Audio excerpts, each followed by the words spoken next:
कैसे आप सभी लोग। एक बार फिर से स्वागत है आपका हमारे YouTube channel study with Yogesh में।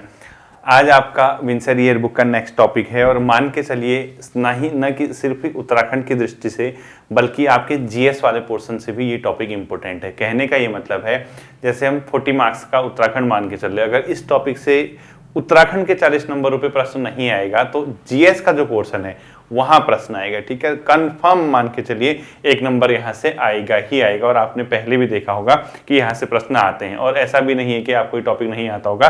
विंसर ईयर बुक कई बच्चों की डिमांड थी, सर ये करा दीजिए। तो इसमें आप लोग पेज नंबर 495 जिसके पास किताब हो वो निकाल लीजिए, जिसके पास नहीं होगा वो फैक्ट नोट कर लेना। ग्रामीण पंचायतों का इतिहास दिया है, यानी जो ग्रामीण लेवल पे, गाँव के लेवल पे जो पंचायतें होती है उसके हिस्ट्री के बारे में इसने हल्का सा एक आपको ब्रीफ आइडिया दिया है। अब हमें ये देखना है कि क्या हम वो इतिहास वाला पोर्शन कंप्लीट करें या पूरा उसकी राम कहानी पढ़ने। तो राम कहानी पढ़ने की जरूरत नहीं है, आप सिर्फ इंपॉर्टेंट फैक्ट देखेंगे। ठीक है, और वो इंपॉर्टेंट फैक्ट जो मैं आपको बताऊंगा वही आपको तैयार करने हैं, इसके अलावा आपको यहाँ पे कुछ भी तैयार नहीं करना है। ठीक है, तो देखिए सबसे पहली चीज इसमें जो आती है बच्चों, जो आपके इंपॉर्टेंट पेपर की दृष्टि से इंपॉर्टेंट हो सकता है, इसमें एक पॉइंट दिया होगा, नीचे नीचे देखना आप लोग। लॉर्ड रिपन एक गवर्नर हुआ करते थे, एक वाइसराय हुआ करते थे लॉर्ड रिपन, उनको भारत में स्थानीय स्वशासन का पिता कहा जाता है। ठीक है, अगर कभी क्वेश्चन आएगा कि भारत में किसे स्थानीय स्वशासन का पिता कहा जाता है तो स्थायी स्वशासन मतलब जो स्थानीय है, जो लोकल लेवल पे, ठीक है,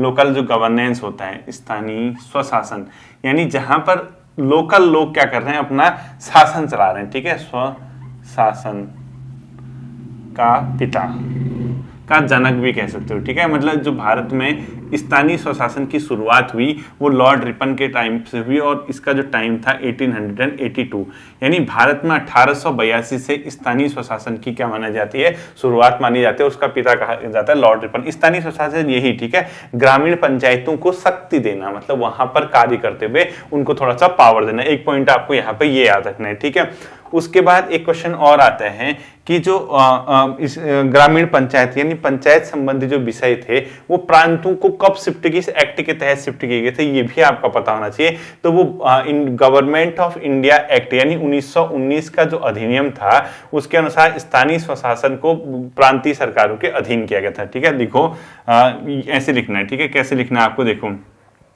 गवर्नमेंट ऑफ, ऐसे लिखो गवर्नमेंट ऑफ इंडिया यानी गवर्नमेंट ऑफ इंडिया एक्ट 1919 यानी इसको ब्रैकेट में आप लोग लिख सकते हो मॉन्टेग्यू चेम्सफोर्ड सुधार अधिनियम, इसी को बोलते हैं। ठीक है, आपको मैंने पढ़ा रखा है मॉन्टेग्यू चेम्सफोर्ड रिफॉर्म एक्ट, पूरा लिखना मॉन्टेग्यू चेम्सफोर्ड सुधार अधिनियम 1919। इसके तहत क्या किया गया था, जो स्थानीय स्वशासन था उसको प्रांतों को दिया गया था। ठीक है, स्थानीय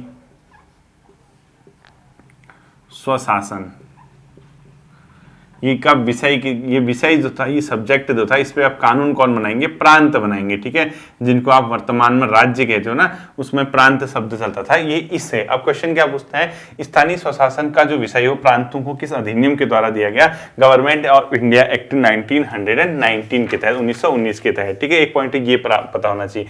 फिर 1935 में इसमें कुछ संशोधन किए गए थे, वो नहीं पढ़ना आपने, प्रांतीय सरकारों को। उसके बाद यूपी गवर्नमेंट ने क्या किया, 1947 में संयुक्त प्रांत पंचायत राज अधिनियम बनाया और 1958 में उत्तर प्रदेश अंतरिम जिला परिषद अधिनियम और 1961 में उत्तर प्रदेश क्षेत्र पंचायत जिला पंचायत अधिनियम बनाई। यानी कहने का मतलब यूपी गवर्नमेंट के हमने नहीं पढ़ना है। यूपी गवर्नमेंट ने 1947 का पंचायत एक्ट बनाया, 58 में संशोधन किया, 61, वो सब नहीं पढ़ना। उससे हमारा ये निष्कर्ष निकलता है कि आजादी से पहले, मतलब आजादी से नहीं, राज्य निर्माण से पहले हमारे राज्य में जो चीजें चल रही थी, राज्य निर्माण का मतलब 2016 से पहले जो पंचायती राज एक्ट आया इस राज्य में, उससे पहले हमारा जो पंचायती सिस्टम था वो यूपी के एक्ट के तहत था। बाद में हम लोगों ने अपने स्टेट में उसमें नया क्या किया था, अपना मतलब रूल लेके आए थे। तो उत्तराखंड पंचायती राज अधिनियम लिखो, उत्तराखंड, कहीं ना कहीं पूछेगा इससे क्वेश्चन। ठीक है, पंचायती राज एक्ट ये कब से अस्तित्व में आया, 4 अप्रैल 2016 से, ठीक है। ये बहुत इंपॉर्टेंट है। 4 अप्रैल 2016 में उत्तराखंड पंचायती राज अधिनियम। इससे पहले का जो टाइम था हमारे राज्य में जो पंचायत थी, यानी जो स्थानीय स्वशासन पे था, जो जिस तरीके से शासन हो रहा था वो यूपी के एक्ट पे चल रहा था। बाद में हम लोगों ने कुछ यूपी की चीजों को अपने में इंक्लूड किया, कुछ अपने पॉइंट डाले और संशोधन करके ये बना दिया। और ये सब चीजें हमने बच्चों अपने मन से नहीं की, ये एक संवैधानिक व्यवस्था है, ठीक है। इसीलिए मैंने आपसे ये कहा था इस टॉपिक से आपका क्वेश्चन उत्तराखंड का भी बनेगा और इस टॉपिक से आपका क्वेश्चन जीएस का भी बनेगा, यानी एक पंथ दो कास्ट, ठीक है, दोनों जगह से। अब हमारे जीएस की कैसे क्वेश्चन बनते हैं इससे आप लोग ये देखना है, ठीक है। संविधान का सबसे पहले लिखो, संविधान का 73वां संविधान संशोधन जो आता है वो मत लिखना है, ठीक है। संविधान का 73वां संविधान संशोधन, कॉन्स्टिट्यूशनल अमेंडमेंट एक्ट, ठीक है। 73वां संविधान संशोधन एक्ट, कॉन्स्टिट्यूशनल अमेंडमेंट एक्ट कब आया था? 1992। ये अधिनियम था 1992 का, सरकार ने इसको पेश किया और ये अपने आप में जो है 14 अप्रैल 1993 से लागू हुआ। यानी ये प्रभावी कब से हुआ, लागू कब से हुआ? 24 अप्रैल 1993 से। इसीलिए आपको पता होगा कि 24 अप्रैल को कौन सा दिवस मनाया जाता है? पंचायती राज दिवस मनाया जाता है, ठीक है। पंचायती राज दिवस कब मनाया जाता है? 24 अप्रैल को मनाया जाता है। और 24 अप्रैल 1900, तो अब अगर क्वेश्चन ये पूछता है संविधान का 73वां संविधान संशोधन किस चीज से संबंधित है? पंचायती राज व्यवस्था से, ठीक है। सॉरी, पंचायती राज व्यवस्था से ये अपने आप में संबंधित है। और ये कब से प्रभावी हुआ? 24 अप्रैल 1993 को। और पंचायती राज दिवस इसीलिए हम 24 अप्रैल को मनाते हैं, ठीक है। अब इसमें देखना बच्चों, कभी कभी एक बार यूपी पीसीएस में पूछा गया था पंचायती राज अधिनियम के तहत ग्राम सभा किससे मिलकर बनती है, यानी ग्राम सभा को आप कैसे डिफाइन करोगे? तो ग्राम सभा किसी गांव में रहने वाले वयस्क लोगों की संख्या होती है। वयस्क मतलब जो मतदान दे सकते हैं, उनको इंक्लूड करके क्या बनती है? अपने आप में ग्राम सभा बनती है, ठीक है। तो ग्राम सभा का मतलब है गांव के वयस्क अथवा मतदाता व्यक्तियों की सभा, ठीक है। लिखो, गांव के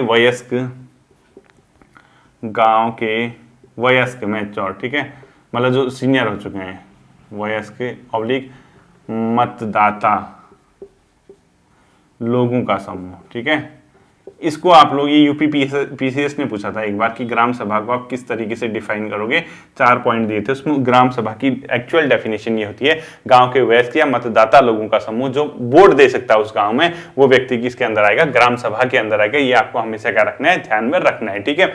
अब जब आप पंचायती राज की बात करते हो, इसके बाद इसने अगला पॉइंट जो दिया हुआ है, ऐसा कुछ स्पेशल दिया नहीं है। अब ग्राम सभा के बारे में बताया, इसको क्या करना है, क्या है, ये सब नहीं आने वाला आपके पेपर में, इसके बारे में आपको पढ़ना भी नहीं है, ठीक है। लेकिन एक पॉइंट है, आपको ये पता होना चाहिए कि ग्राम सभा जो कि बैठक की सूचना बैठक की तिथि से कम 15 दिन पूर्व दी जाएगी। मतलब कभी अगर ग्राम सभा की, पहले तो सामान्यतः याद रखना कि ग्राम सभा की प्रतिवर्ष 2 सामान्य बैठकें होती हैं, ठीक है। तो यहाँ पर लिखो, ग्राम सभा लिखा है ना, यहाँ पे लिख दो प्रतिवर्ष 2 सामान्य बैठक, ये एक्ट भी कहता है, ठीक है। प्रतिवर्ष 2 सामान्य बैठक। अगर कभी पूछता है कि ग्राम सभा की प्रतिवर्ष सामान्य कितनी बैठक हो सकती है? 2, और 15 दिन पूर्व सूचना देनी होती है। ब्रैकेट में लिखो 15 दिन पूर्व सूचना देनी होगी कि बैठक है करके, ठीक है। मिनिमम, ऐसा नहीं कि 10 दिन पहले कह रहे हो फिर बैठक कराओ, 15 दिन पूर्व इसकी क्या देनी होती है? सूचना देनी होती है। एक पॉइंट आपको ये पता होना चाहिए, ठीक है। अब इसी तरीके से एक और चीज पूछता है ग्राम पंचायत का। अब ग्राम सभा के बारे में इतना नहीं पढ़ना है, क्या होता है, कैसा होता है, क्या करता है, ये आपको पढ़ने की जरूरत ही नहीं है, ठीक है। इसके बाद कह रहा है कि ग्राम पंचायत की समितियां, यानी ग्राम पंचायत के लिए कुछ, अब जैसे ये तो ग्राम सभा हो गया, अब ऐसी ही ग्राम पंचायत होती है, उसकी 6 समितियां होती है। वहां से भी क्वेश्चन का आपके एग्जाम में आपका पुट कर सकता है, ठीक है। तो ग्राम सभा के लिए कितनी ग्राम पंचायत, ऐसे लिखो, ग्राम पंचायत की समितियां, ग्राम सभा अलग होती है, पंचायत अलग, ठीक है। इसमें कितनी? 6 समितियां हैं बच्चों। कितनी समितियां हो सकती है इसमें? 6, ठीक है। 6 समितियां हो सकती है। और कौन कौन सी इसमें समिति काम करती है? लिखो, एक तो नियोजन एवं विकास, यानी प्लानिंग की होगी, नियोजन व विकास समिति, ठीक है। कौन सी समिति है, नहीं है, इस तरीके से कभी क्या पूछते। इसके अलावा जो होती है एक शिक्षा से संबंधित होती है, एजुकेशन से संबंधित, ठीक है। एक होती है अपने आप में किससे? स्वास्थ्य से संबंधित, स्वास्थ्य व स्वच्छता, स्वास्थ्य व स्वच्छता से संबंधित समिति होती है, ठीक है। इसी प्रकार से एक प्रशासनिक होती है, एक पेयजल होती है, एक निर्माण कार्य से होती है, ठीक है। एक लिखो पेयजल एक लिखो निर्माण कार्य, कोई निर्माण काम करना है तो, ठीक है। और एक जो अंतिम होती है वो किस चीज से होती है, प्रशासनिक समिति होती है, ठीक है, एडमिनिस्ट्रेटिव। अगर कभी ये पूछता है कि ग्राम पंचायत की कितनी समितियां होती है, 6 समितियां, कौन कौन सी होती है ये आपको पता चल जाएगा। तो ये 6 प्रकार की समितियां। इसके बाद दे रहा है कि ग्राम पंचायत का ढांचा क्या होगा। पंचायती राज अधिनियम के तहत ग्राम पंचायत का एक प्रधान और एक उप प्रधान होगा, जो क्रमशः उसके अध्यक्ष व उपाध्यक्ष होंगे। ये सब आपको नहीं पढ़ना है, ठीक है। इसके अलावा देखो 2 उप समितियां भी होती हैं। एक का नाम कह रहा है स्वास्थ्य एवं स्वच्छता उप समिति, दूसरे का कह रहा है पंचायत के प्रत्येक स्कूल के स्कूल प्रबंधन समिति। ये भी आप लोग छोड़ सकते हो, ठीक है। इसके बाद पंचायती राज एक्ट का जो बेसिक है, स्टार्टिंग कहां से होता है, ग्राम सभा से या ग्राम पंचायत। फिर होती है मध्य लेवल पे कौन सा, क्षेत्र पंचायत, और ऊपर के लेवल पे जिला पंचायत। वो सब नहीं पढ़ना, वो आपको ऑलरेडी पता है। पंचायती राज के लिए प्रमुख जो समितियां बनी है वो देखो, बलवंत राय मेहता समिति लिखो,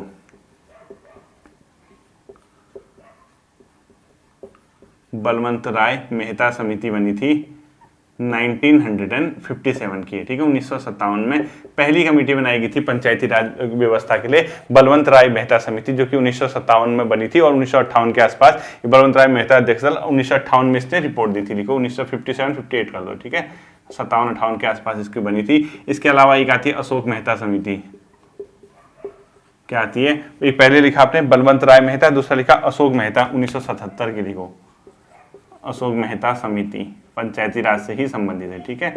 ये है 1977 की, ये भी इंपॉर्टेंट है। इसी प्रकार से एक और कमेटी आती है, उसका नाम है GV.K. राव समिति। ये अच्छे से देखना, ये शब्द ऐसा ही लिखा होना चाहिए, GV.K. राव समिति, ठीक है, ऐसा ही लिखा होना चाहिए, GV.K. राव समिति। ये बनी थी 1985 में, ठीक है, ये लिखना। इसके बाद लिखो MM सिंघवी, ये लिखा 85। इसके बाद लिखो MM सिंघवी, MM सिंघवी जो समिति बनी थी वो किस वर्ष से बनी थी अपने आप में, MM सिंघवी 1986 में, ठीक है, 1986 में MM सिंघवी। पंचायती राज की समितियां बहुत इंपॉर्टेंट है, इनकी रिकमेंडेशन नहीं पूछेगा लेकिन ये पूछेगा, ठीक है। बाकी 23 अप्रैल को आपको 73वां संविधान संशोधन बता दिया, 92 का एक्ट है और वो पारित हुआ था, 93 में लागू हुआ था, ठीक। अब क्षेत्र पंचायत जो होता है बच्चों, इसका मध्यवर्ती लेवल होता है, जिसका निर्वाचन जो क्षेत्र है प्रत्यक्ष निर्वाचन द्वारा होता है, यानी इसमें लोग डायरेक्ट वोट देते हैं क्षेत्र पंचायत सदस्यों को, लेकिन उसका जो अध्यक्ष होगा उसको डायरेक्ट वोट नहीं देंगे, वो अप्रत्यक्ष वोट होता है। क्षेत्र पंचायत के सदस्य अपने अध्यक्ष चुनते हैं, जिसको ब्लॉक प्रमुख बोलते हो, ठीक है। लिखो, ऐसे लिखो, क्षेत्र पंचायत सदस्य, इनका जो निर्वाचन होता है यानी वोटिंग इनकी, ठीक है, निर्वाचन कैसा होगा, ये अपने आप में प्रत्यक्ष, प्रत्यक्ष मतलब पब्लिक वोट करेगी, ठीक है, 18 साल से ऊपर के लोग। और इसका जो अध्यक्ष होगा, क्षेत्र पंचायत अध्यक्ष लिखो, अध्यक्ष का निर्वाचन कैसे होगा, अप्रत्यक्ष, यानी अप्रत्यक्ष मतलब आप वोट नहीं दोगे, पब्लिक वोट नहीं देगी, बल्कि ये जो सदस्य चुने गए हैं ये लोग इसको वोट देके अपना इसमें से क्या करते हैं, अध्यक्ष चुनते हैं, ठीक है। इतना ही आपको देखना है। अब एक ये क्वेश्चन आपका पूछा जाता है बहुत बार, क्षेत्र पंचायत की जो रचना है इसमें अधिकतम 20 अधिकतम न्यूनतम 20 अधिकतम 40 सदस्यों वाला मैंने आपको पहले भी एक बार पढ़ाया है, अगर आपको ध्यान होगा तो आपको इस चीज को कैसे लिखना है वो बताता हूँ, ठीक है। तो देखो, क्षेत्र पंचायत का जो पर्वतीय क्षेत्र में ग्रामीण जनसंख्या वाले विकास खंड में 20 निर्वाचन क्षेत्र व 25, ऐसे लिख दो, ठीक, सीधे सीधे, क्षेत्र पंचायत हेतु सदस्य न्यूनतम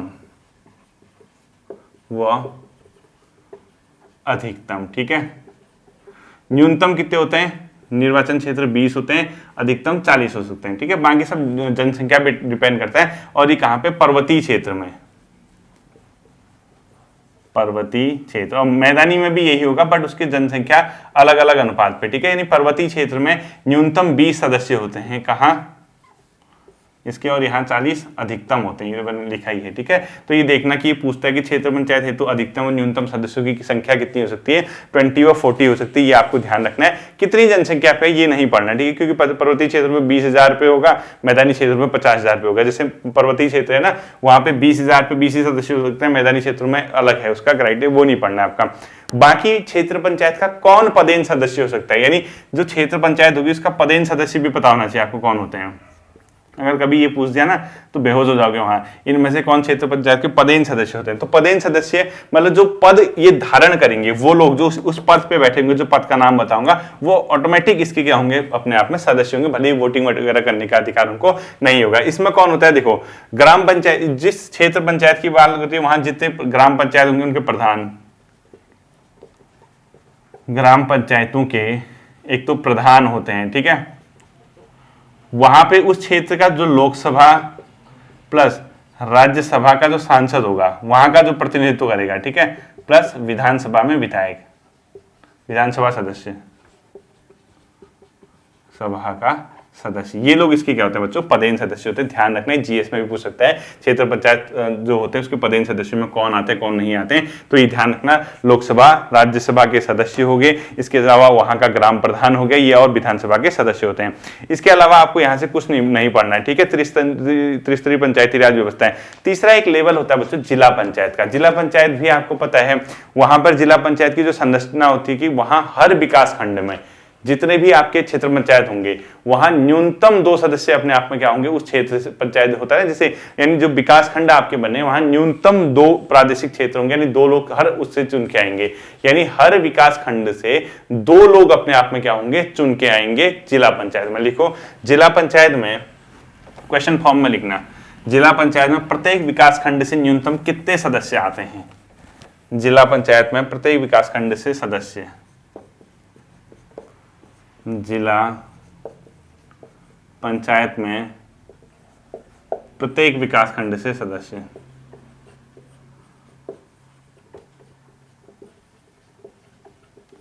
जैसे सदस्य कितने आते हैं?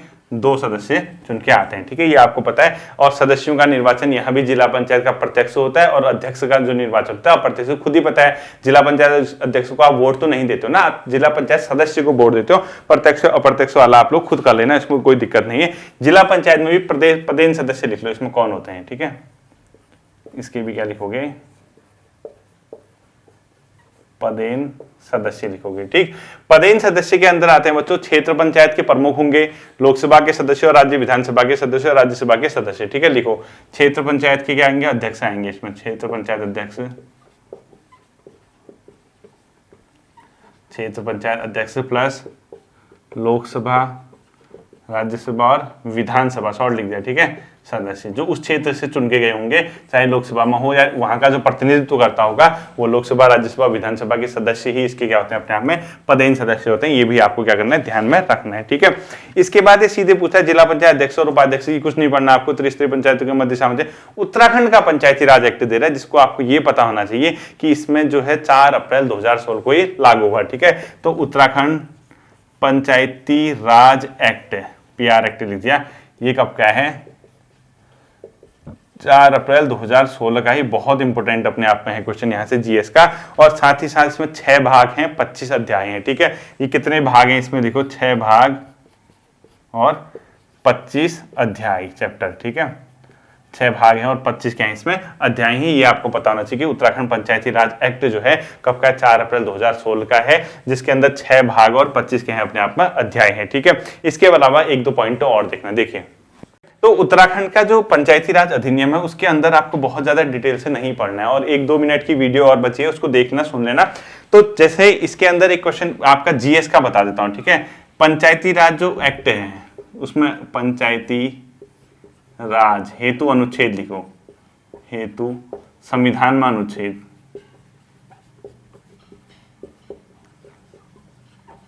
संविधान में अनुच्छेद कुल कितने अनुच्छेद हैं? 16 अनुच्छेद हैं। ध्यान रखना ये कुल कितने अनुच्छेद है, संविधान में अनुच्छेद कितने हैं? 16 अनुच्छेद हैं कुल, ठीक है। और पंचायती राज का जो प्रावधान है किस अनुच्छेद में? 243 में। लिखो पंचायती राज, ये किस में है? आर्टिकल 243 में, ठीक है। इसके अलावा इसका भाग जो है संविधान का कौन सा भाग है?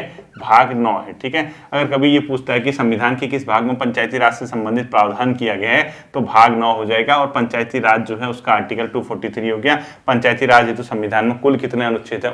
16 अनुच्छेद है। और अब आपको एक क्वेश्चन कमेंट सेक्शन में आपको रिप्लाई करना है, पंचायती राज जो है यानी पंचायतों को कितने विषय पे कानून बनाने का अधिकार दिया गया है। ऑप्शन दे देता हूं 29, 18, 27, 48। ठीक है, लिखिए पंचायतों को कितने विषय हस्तांतरित किए हैं, पंचायतों को कितने विषय दिए गए हैं। ठीक है, सब्जेक्ट कितने हैं आप ये खुद मुझे कमेंट सेक्शन में बताना। और ये अब इसके अंदर देखो जिला पंचायत वगैरह दिए, वो कुछ नहीं पढ़ना, वो तो हमारा सेपरेट टॉपिक है। सेपरेट का मतलब कहाँ पे है वो टॉपिक, पॉलिटी के अंदर, और शायद मैंने आपको पढ़ाया हुआ है। जिन बच्चों ने पहले से मुझसे क्लासेस ली है, मैं आपसे रिक्वेस्ट करूंगा कमेंट सेक्शन में एक आप लोग कमेंट कर दीजिएगा क्या पंचायती राज वाला टॉपिक मैंने आपको पढ़ाया है या नहीं पढ़ाया है। उत्तराखंड का नहीं, नॉर्मल पॉलिटी के अंदर का जो टॉपिक है पंचायती राज वाला, वो बहुत इंपॉर्टेंट अपने आप में टॉपिक रहता है। शायद मैंने उसको पढ़ाया होगा जहां तक मुझे ध्यान है, नहीं पढ़ाया होगा तो बता देना कमेंट सेक्शन में, एक बार मैं आपको उसको पढ़ा दूंगा और वहां से क्वेश्चन आता है आपका। ठीक है, वो एक अपने आप में इंपॉर्टेंट टॉपिक रहता है,